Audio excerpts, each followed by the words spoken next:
चला नमस्कार. लाडक्या बहिणी तुमच्या नोव्हेंबरच्या हप्त्या वाटपासंदर्भात अत्यंत महत्वाची अपडेट. तुमच्या खात्यात पैसे डीबीडीचे लिंक अकाउंट द्यात होणार आहे. त्यासोबत तुम्हाला पुन्हा नव्याने केवायसी करावी लागणार आहे का? तसंच नवीन ऑप्शन आलेले आहेत, त्यामुळे सगळ्या महिलांसाठी गुड न्यूज आहे. सविस्तर संपूर्ण माहिती बातमी पाहूया. व्हिडिओ आवडला तर नक्की व्हिडिओ लाईक करा, शेअर करा, त्यासोबत सबस्क्राईब करायला अजिबात विसरू नका. आता नेमकं या ठिकाणी काय आहे, तो नोव्हेंबरचा सगळ्यात महत्वाचा तुमचा हप्ता वाटप कधीपर्यंत होणार आहे. तर लक्षात ठेवा, उद्यापासून नोव्हेंबरच्या हप्त्याचं वाटप वितरण केलं जाणार आहे.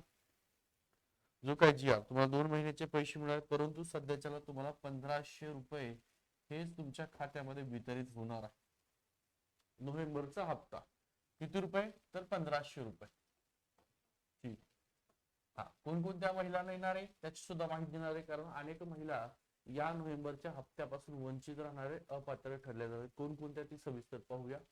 पुन्हा ई केवायसी तुम्हाला करावी लागणार आहे का? तर नव्याने नवीन ऑप्शन ई केवायसीच्या संदर्भात आलेले आहे. तर पुन्हा नव्याने तुम्हाला ई केवायसी करायची. मोबाईलवर करू शकता, तुम्ही लॅपटॉपवर करू शकता, घरी बसून करू शकता. साईट सुरू आहे, काळजी करू नका. हा चालेल, ओके. पुढचं काय ऑप्शन तुम्हाला सांगतो. नोव्हेंबरचा हप्ता 1500 रुपये तुम्हाला सकाळपासून तुमच्या खात्यामध्ये वाटप होऊ द्यायचे. आता नवीन ऑप्शन मध्ये येणार आहे तत्पूर्वी नोव्हेंबरचा हप्ता कोणा येणार नाही त्या संदर्भात महत्वाची माहिती दिलेली. पात्रता आणि इथे तुम्हाला लाभार्थी सुद्धा दिले. इथे दिसतं तुम्हाला लाभार्थी दिलेला आहे आणि इकडे वरती तुम्हाला पात्रता दिलेली. इथे दिली पात्रता. अर्जदार ही महिला असावी. नंबर 1. अनेक अकाउंट आहेत जे पुरुषांनी भरलेले आहेत, ते सगळे बाद होणार आहेत. नोव्हेंबरचा हप्ता कोणाला येणार नाही त्या संदर्भावर. महिला अर्जदार असावी, या महिलांना येणार आहे.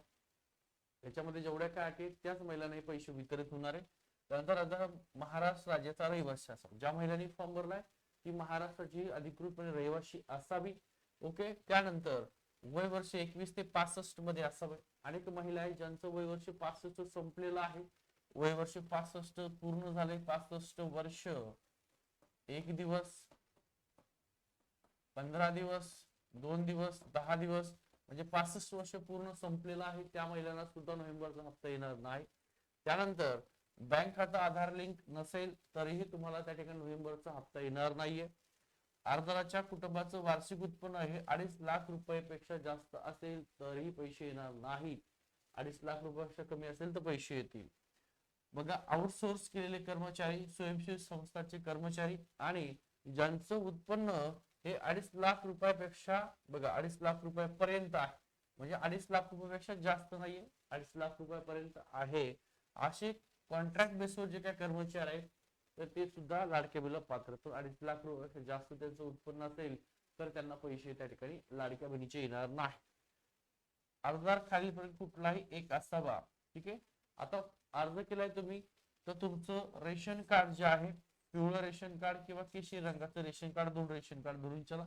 त्यातली एक विवाहित स्त्रीने फॉर्म भरलेला असावा, दुसरी विधवा असेल, ठीक आहे, किंवा घटस्फोटित असेल एक, किंवा बेबंद निराधार असेल, आणि दुसऱ्या 2 नंबरचे म्हणजे कुटुंबातील कुठलीही अविवाहित स्त्री हिने फॉर्म भरलेला असावा. एवढ्या अटी शर्ती आहेत तर तुम्ही त्या ठिकाणी नोव्हेंबरचा हप्त्याला पात्र असेल. बाकीच्या नोव्हेंबरचा हप्ता त्या ठिकाणी येणार नाही. आता एक केवायसी जी आहे तर यामध्ये काय काय बदल केलेले आहेत ते पण सविस्तर या व्हिडिओमध्ये आपण बघूया.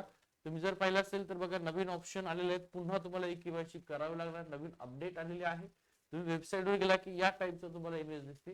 तिथं आपण पाहिलं की पहिल्यांदा सुरुवातीला गेल्यानंतर काय टाकतो आपण, आधार कार्ड टाकतो, आधार नंबर टाकतो आणि मग ओटीपी साठी आधार नंबर टाकलेला आहे. गेल्यानंतर ओटीपी साठी मोबाईलचा तुमचा मोबाईलला लिंक आहे आधारला, त्यावर ओटीपी येतोय. ओटीपी वर तुम्ही सबमिट केल्याच्या नंतर पुढे तुम्हाला त्या ठिकाणी नवीन ऑप्शन अशा प्रकारे मिळतात. हे ऑप्शन आता आलेले आहेत का? तर हो, नवीन ऑप्शन आले, त्यामुळे तुम्हाला नव्याने परत ई केवायसी करावी लागणार आहे. काय ऑप्शन आहेत तर बघा, इथं तुम्ही ई केवायसी मुख्यमंत्री माझी लाडकी बहीण योजना, पहिला तुमचा आधार क्रमांक टाकायचा, कॅप्चा टाकायचा, सहमतीवर क्लिक आहे मी सहमत, यस करायचंय आणि सबमिट वर क्लिक करायचं. ओटीपी येतो. ओटीपी टाकल्याच्या नंतर ती नंबर 1 ची प्रोसेस ही आहे. अनुक्रमांक 1 इथं तुम्हाला 2 दिले, विवाहित आणि अविवाहित. ठीक आहे. आता सुरुवातीला विवाहित जर आपण पाहिलं तर ठीक आहे, विवाहित आहे, या विवाहित वर तुम्ही जर क्लिक केलं तर पुढे तुम्हाला त्या ठिकाणी 3 ऑप्शन मिळतात विवाहित मध्ये, म्हणजे लग्न झालेलं आहे. नंबर 1 ऑप्शन पती हयात आहे, नंबर 2 ऑप्शन पतीचं निधन झालंय. नंबर 3 ऑप्शन घटस्फोटित आहे. मग पती हयात आहे यावर जर तुम्ही क्लिक केलं तर याबद्दल तुम्ही ज्या प्रकारे ई केवायसी केली होती म्हणजे पती हयात असं जर केलं तर तुम्हाला त्या ठिकाणी पतीचा काय टाकायचंय, पती हयात आपण क्लिक केलं. ओके, मग पतीचा आधार क्रमांक टाकायचा आहे. पतीचा जो काय आधार क्रमांक तो इथं टाकायचा आहे. हा कॅप्चा जो दिला इथं 78189 टाकून द्यायचा आहे आणि खाली इथं हो मी सहमत आहे आणि सबमिट वर क्लिक करायचं. ठीक आहे, क्लिक केल्यानंतर ते ओटीपी येईल तुम्हाला, तो ओटीपी टाकायचा आहे. ओटीपी टाकलं की झाली प्रोसेस. त्या ठिकाणी अशा प्रकारे प्रोसेस येईल. कुठली? इथं ई केवायसी आहे, पतीचं नाव माझ्या आणि इथं दोन्ही ठिकाणी तुम्हाला नाही नाही करायचं. जात प्रवर्ग तुमची जात दिलेली आहे ते जात SC ST OBC NT NTB NTC NTD SBC open जे काय असेल ते टाकायचं. आता इथे जर पाहिलं असेल कास्ट मध्ये तुम्हाला ईडब्ल्यूएस दिसणार नाहीये आणि एससीबीसी सुद्धा नाही, त्यांनी ओपन करायचं सरळ सरळ ईडब्ल्यूएस आणि एससीबीसी वाल्यांनी. हे दिसतंय? ठीक. आता इथं नाही नाही कुठे करायचं बघा, दोन्ही ठिकाणी नाही करायचं. दोन्ही ठिकाणी तुम्हाला नाही करायचं. यस अजिबात करायचं नाही. मागच्या ज्यांच्या चुका झाल्या होत्या त्यांना आता दुरुस्त करायला संधी मिळाली. नाही नाही दोन्ही ठिकाणी नाही नाही करायचं. ठीक आहे, इथं सुद्धा क्लिक करायचं आणि सबमिट बटनवर तुम्हाला क्लिक करायचं. झालं, संपला विषय.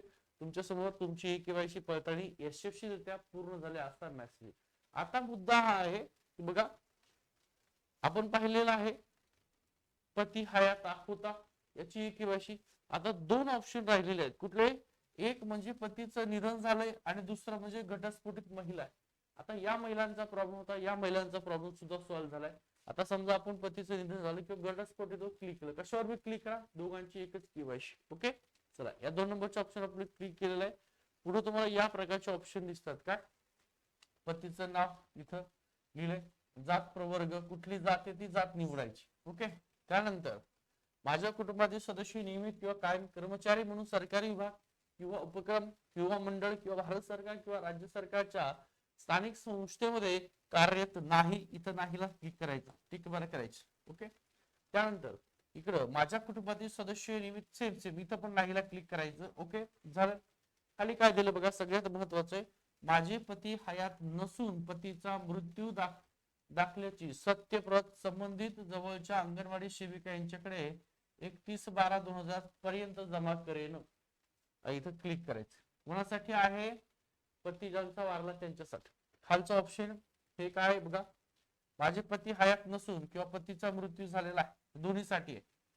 त्यांचे पती वारलेला आहे, ठीक आहे, पती हयात नसून वारलेला किंवा संबंधित जवळ जे काही मृत्यूपत्र आहे ते संबंधित अंगणवाडी सेवेकडे तुम्हाला जमा करायचे 31 डिसेंबर शेवट तारीख. खाली उपरोक्त ए आणि बी मध्ये देण्यात आलेली माहिती खरी असून खोटी आढळल्यास दिल्या प्रकारे सक्त माझ्यावर कारवाई करण्यात येईल. क्लिक करायचे आणि कधीपर्यंत पती किंवा वडील हयात नसले किंवा घटस्फोट असल्याचे संबंधित पुरावे लाभार्थ्याने दिनांक 31 डिसेंबर 2025 पर्यंत अंगणवाडी सेवेकडे सादर न केल्यास संबंधित लाभार्थी केवायसी प्रमाणित मानले जाणार नाही आणि ई केवायसी अपूर्ण मानले जाईल आणि पुढील हप्ते येणार नाही. आता आपण कशावरती क्लिक केलं तर बघा, पतीचं निधन झालंय म्हणून इथं तुम्हाला दिलंय की माझे पती हयात नसून पतीच्या मृत्यू दाखल्याचे सत्यप्रत दिले. आणि तुम्ही जर इथं एक सेकंड हा थोडं मागे घटस्फोटवर क्लिक केलं, तुम्हाला त्या ठिकाणी घटस्फोटचं दाखवतो. सेम ते डॉक्युमेंट तुम्हाला अंगणवाडी सेवेकडे द्यायचे, बाकी काही नाहीये. त्याच्यानंतर आता आपण विवाहित वर क्लिक केलं होतं, त्यामुळे विवाहितची माहिती आपण घेतलेली आहे. काय काय विवाहाची माहिती घेतली आपण? पती हयात आहे, पतीचं निधन झाले आणि घटस्फोटित. आता अविवाहित, ठीक आहे, अविवाहित जर तुम्ही जर क्लिक केलं, अविवाहित अशा अविवाहित वर क्लिक केलं, ज्या महिला अविवाहित आहे ज्यांनी फॉर्म भरलाय तर त्यांच्याकडे 2 ऑप्शन आहेत. वडील हयात आहेत आणि वडिलांचे निधन झालं. वडील हयात आहेत तर सेम जशी तुम्ही अगोदर प्रोसेस केली, वडिलांचा आधार क्रमांक टाकायचा, ओटीपी टाकायचा, कॅप्चा टाकायचा, सहमत आहे क्लिक करायचं. चाल 2 ऑप्शन येतील, नाही नाही करायचं, ओके करायचं, जात निवडायची, सेम प्रोसेस. परंतु वडिलांचं निधन झालं याच्यावर क्लिक जर केलं तुम्ही तर पुढचं तुमच्याकडे ऑप्शन या प्रकारचे, वडिलांचं नाव, जात प्रवर्ग तुमचा जो करून निवडायचा आहे. इथं दोन्ही ठिकाणी नाही नाही करायचं. माझे वडील हयात नसून बघा क्लिक करा, माझे वडील या ठिकाणी ज्यांचं कोणाचं असेल त्यांनी क्लिक करायचंय. माझे वडील हयात नसून वडिलांच्या मृत्यू दाखल्याची सत्यप्रत संबंधित जवळच्या अंगणवाडी सेविकेकडे यांच्याकडे 31/12/2025 पर्यंत तुम्हाला जमा करायची आहे. महत्वाचं आहे संपूर्ण डिटेल. त्यामुळे आता तुमचा फॉर्म जरी चुकला होता, ई-केवायसी जरी चुकली असती, काळजी करायची, नव्याने ई-केवायसी करून घ्या. सगळी प्रोसेस तुम्हाला डिटेल मध्ये दिलेली आहे. आणि उद्या सकाळी शक्यता आहे तुम्हाला 1500 रुपये तुमच्या खात्यामध्ये नोव्हेंबरचा हप्ता जमा होऊ शकतो. ई-केवायसी पुन्हा करून घ्या. ज्यांची चुकली असेल, नावात बदल असेल, जे काय झालं असेल, त्यांना पुन्हा संधी आहे. आणि 31 डिसेंबरच्या नंतर लक्षात ठेवा, ई-केवायसी ला तुम्हाला चान्सही मिळणार नाही आणि खूप साऱ्या महिला अपात्र होतील. पुढचे हप्ते सुद्धा तुम्हाला येणार नाही. हा व्हिडिओ महत्वाचा आहे, अत्यंत महत्वाचा आहे. त्यामुळे सगळ्या लाडकी बहिणीपर्यंत शेअर करा. तुम्ही लाडकी बहीण असताल तर एक तुमच्यासाठी आनंदाची पुन्हा एक गोष्ट आहे. कुठली आहे तर बघा, आनंदाची अजून तुमच्यासाठी एक महत्वाची बातमी. ओके, एक सेकंड. फक्त तुम्ही लाडकी बहीण आहेत आणि तुम्ही शिकत आहात किंवा शिक्षण घेतलेलं आहे आणि मदत सोडलंय, हरकत नाही. फक्त 7वी पास असाल तुमची, किंवा 8वी पास असाल, 9वी पास असाल, किंवा 10वी पास असाल, 11वी असेल, 12वी असेल, तर तुमच्यासाठी सुवर्ण संधी आहे. गव्हर्नमेंटच्या सरकारी न्यायालयामध्ये भरती शिपाईची सुरू झालेली आहे. त्याचे फॉर्म निघले, त्याच्या जागा सुद्धा आलेल्या आहेत. त्यामुळे तुम्हाला जॉईन करायचं. या अगोदरचे व्हिडिओ बघून घ्या. त्या व्हिडिओमध्ये तुम्हाला सगळी माहिती दिलेली आहे. लाल पट्टीत जो नंबर दिसतोय त्या नंबरला संपर्क करा. तुम्हाला न्यायालय भरतीच्या संपूर्ण माहिती. बॅच सुरू झाली, फक्त 740 रुपये फीस त्या ठिकाणी ठेवलेली आहे. ती बॅच सुद्धा तुम्ही जर तुमचं एज्युकेशन असेल आणि वय वर्ष तुमचं 18 वर्ष ते ओपन असाल तर 38 वर्ष पाहिजे.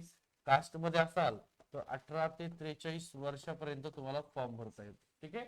हा व्हिडिओ महत्वाचा आहे, सगळ्यांना नक्की शेअर करून द्या. थांबतो.